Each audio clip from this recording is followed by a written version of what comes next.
Hello students, स्वागत है आप सभी का हमारे इस यूट्यूब चैनल एजुकेशन अड्डा में। आज से हम कॉम्पिटिटिव मैथ का पहला टॉपिक स्टार्ट करने जा रहे हैं, सिंप्लीफिकेशन।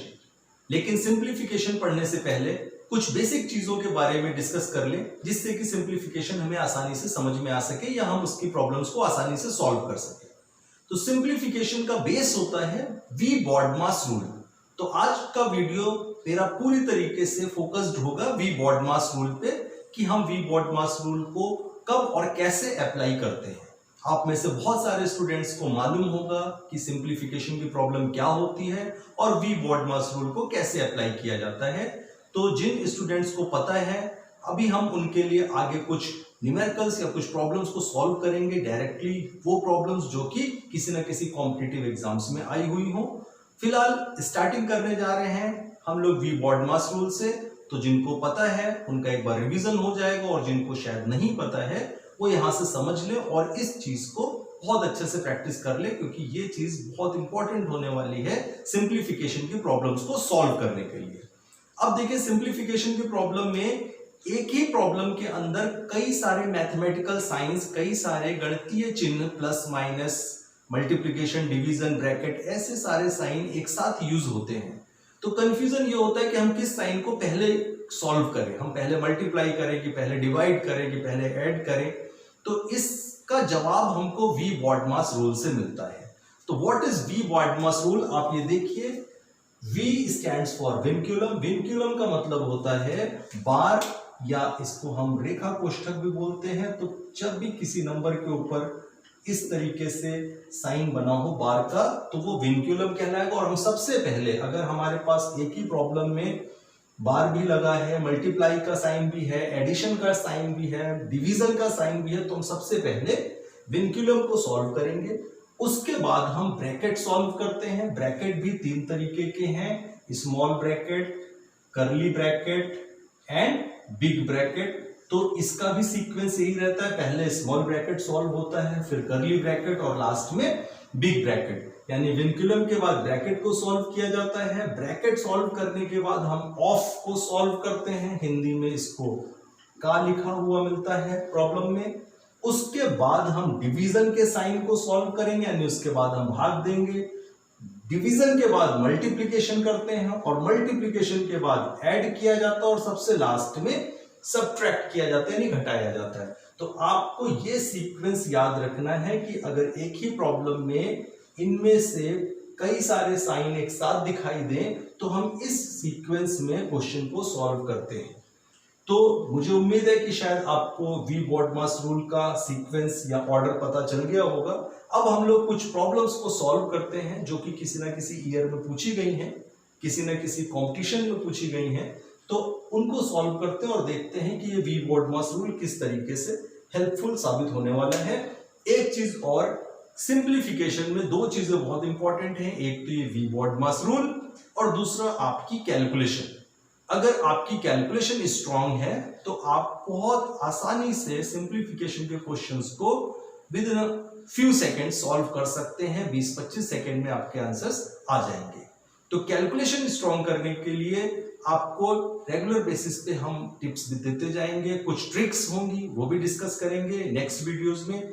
आज का फोकस केवल हम इसी पर रखते हैं और नेक्स्ट वीडियो में हम आपको कैलकुलेशन से रिलेटेड डिस्कस करेंगे। फिलहाल आज हम वी बॉडमास रूल पे कुछ क्वेश्चंस को सॉल्व करते हैं। तो आप इसका स्क्रीनशॉट ले सकते हैं और नेक्स्ट हम लोग मूव करते हैं, कुछ प्रॉब्लम्स को सॉल्व करते हैं। तो देखिए स्टूडेंट्स, आपके सामने एक प्रॉब्लम है। ये प्रॉब्लम किसी कॉम्पिटिटिव एग्जाम में पूछी गई थी और आप देखिए इस प्रॉब्लम को आप कितनी आसानी से आप सॉल्व कर सकते हैं। ब्रैकेट भी लगा हुआ है, डिवीजन भी है, प्लस का साइन भी है। और ऐसे क्वेश्चन को हम लोग सिंप्लीफिकेशन के अंदर कैसे सॉल्व करते हैं, अभी आपने देखा वी बॉडमास रूल से। तो हम लोग सबसे पहले इसमें वी बॉडमास रूल अप्लाई करेंगे। तो according to we BODMAS rule, फिलहाल वी यहां हमको कहीं नहीं दिख रहा, विनक्यूलम नहीं है। तो नेक्स्ट मूव करते हैं, आता है ब्रैकेट। तो सबसे पहले हम ब्रैकेट सॉल्व करेंगे। 9 8 72, आपने इसको सबसे पहले सॉल्व किया। Divided by 5 plus x square is equal to 23.4।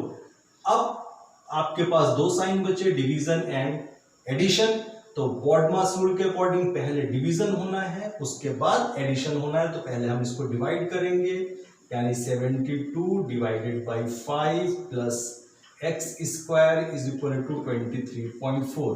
72 by 5। अब आप कैलकुलेशन अगर स्ट्रॉन्ग है तो आप इसको बहुत आसानी से बहुत जल्दी कर सकते हैं। That will come 14.4 plus x square is equal to 23.4। अब एक्स स्क्वायर की वैल्यू हमको निकालनी है। ये 14.4 उस तरफ जाएगा, सब्ट्रैक्ट हो जाएगा और यहाँ पे आएगा 9। 23.4 minus 14.4, x is equal to हो गया 3। That will be your answer. आपको इतनी लंबी कैलकुलेशन फिलहाल कॉम्पिटिटिव एग्जाम्स को सॉल्व करते हैं, इसमें आप जितनी चीजों को मैनुअली आप अपने दिमाग में कर सकते हैं उतनी चीजों को दिमाग में करिए, जितनी चीजों को आपको लिखना पड़ता है आप उसको लिख के करिए। तो ये पूरा आंसर आप 30 सेकंड के अंदर निकाल सकते हैं। इसका आंसर आएगा 3, एक्स की वैल्यू होगी 3। आइए स्टूडेंट्स देखते हैं नेक्स्ट क्वेश्चन। ये भी क्वेश्चन किसी न किसी कॉम्पिटिटिव एग्जाम में आया हुआ है। मैं जितनी भी प्रॉब्लम्स आपको यहाँ पे करवा रहा हूं वो सारी प्रॉब्लम्स एक्चुअल एग्जाम में आई हुई प्रॉब्लम्स हैं, और आप देख रहे हैं कि कितनी आसानी से आप इन प्रॉब्लम्स को सॉल्व कर पाते हैं अगर आपको बेसिक कॉन्सेप्ट्स क्लियर है। तो यहां पर देखिए इस प्रॉब्लम में भी आपके पास मल्टीप्लिकेशन है, डिवीजन है, स्क्वायर रूट लगा हुआ है और पावर 3 लगी हुई है। तो सबसे पहले इसमें हम लोग क्या करते हैं, स्क्वायर रूट या पावर 3 को सॉल्व करने के बाद बॉडमास रूल अप्लाई करते हैं। तो यहां पर ये प्रॉब्लम बेसिकली इस तरीके से लिखी जा सकती है, इनटू 2 की पावर 3 मींस 8 डिवाइडेड बाय 256 का अंडर रूट। अब आप लोगों को कैलकुलेशन स्ट्रॉन्ग रखनी है, इसके लिए आपको जरूरी है कि आप 30 तक के स्क्वायर और स्क्वायर रूट उनके याद कर लें, 20 तक के कम से कम क्यूब्स याद हो आपको, तो ये चीजें बहुत आसानी से सॉल्व हो जाएंगी। तो 256 का स्क्वायर रूट होता है 16 इज इक्वल टू 40.5।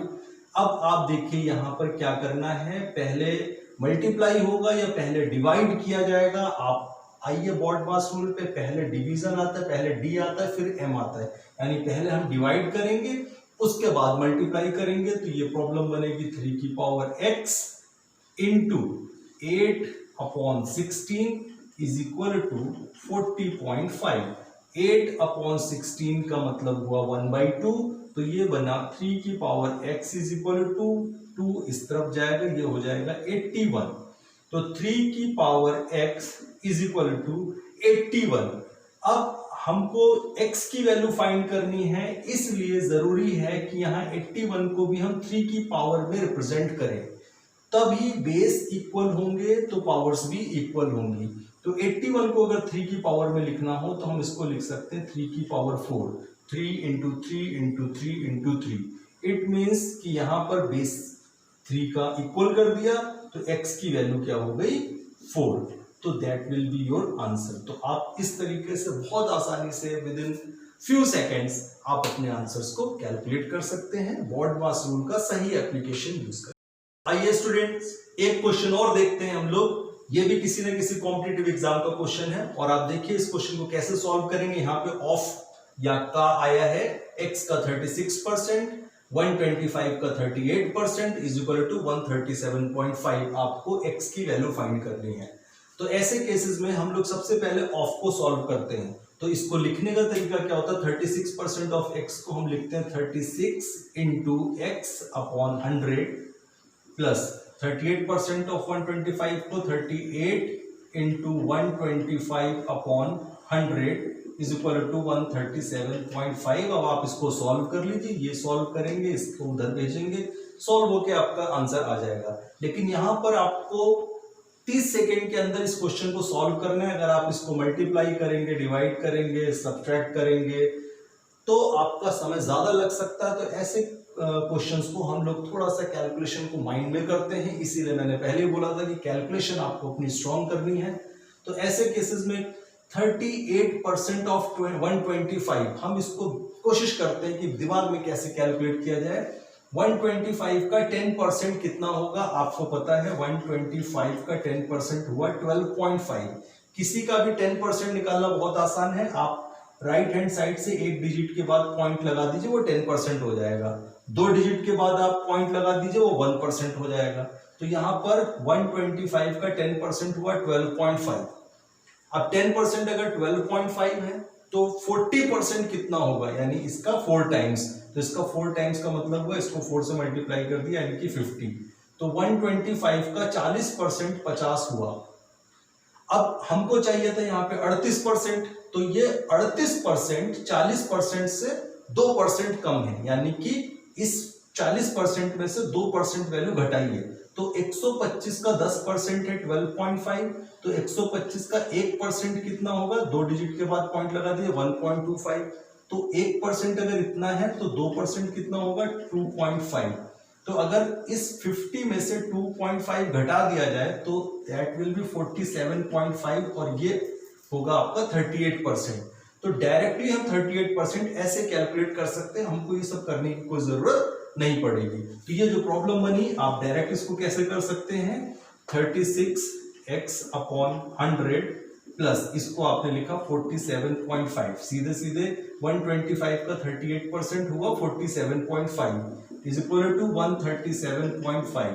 यहां से आपने 36x अपॉन 100 ऐसे रखा और इसको जब उधर भेजेंगे तो ये हो जाएगा 90। 137.5 में से 47.5 घटेगा 90 हो जाएगा, और x की वैल्यू हो जाएगी 90 इंटू ये क्रॉस मल्टीप्लाई होगा 100 डिवाइडेड बाई 36, और अगर आप इसको सॉल्व करेंगे तो x की वैल्यू आ जाएगी 250। That will be your answer. और इस तरीके से आप बहुत जल्दी इस क्वेश्चन को सॉल्व कर पाएंगे।